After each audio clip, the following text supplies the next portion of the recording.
La langue française n'a pas de secret pour lui, vous le savez. Stéphane Bern, chaque jour, nous dévoile l'origine d'une expression qu'on utilise mais dont on ne connaît pas l'origine aujourd'hui. Euh, Tenir à quelqu'un comme la prunelle de ses yeux. Oui, quand on estime qu'une personne ou qu'un objet est d'une extrême valeur, on Hmm. utilise l'expression je tiens à cette chose ou à cette personne comme à la prunelle de mes yeux. J'imagine que c'est un rapport direct avec les yeux, avec la pupille même. Oh, mais c'est Jean-Michel Déduction. C'est exactement, c'est exactement ça. Au XIIe siècle, on qualifiait la pupille de prunelle, le diminutif de prune, du nom, vous savez, de cette petite prune sauvage, fruit du prunelier.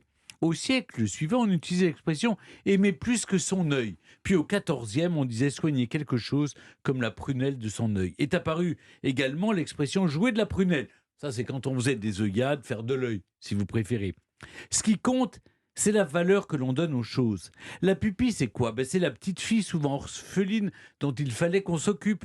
En Tunisie, par exemple, un proverbe dit Notu fima muinaya, pardon pour la prononciation, qui signifie je range ce que vous me confiez dans la prunelle de mes yeux. Alors, comme pour dire qu'on en prendra le plus grand soin. À dire vrai, l'expression est bien plus ancienne.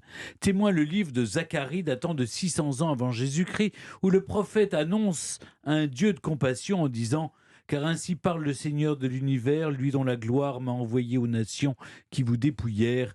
Celui qui vous touche, touche à la prunelle de mon œil. C'est beau, non? C'est superbe, surtout 600 ans avant Jésus-Christ. Finissons plutôt sur une touche moins religieuse avec Victor Hugo qui disait une âme peut être opérée de l'athéisme comme une prunelle de la cataracte. Voilà de quoi méditer, non? Sacré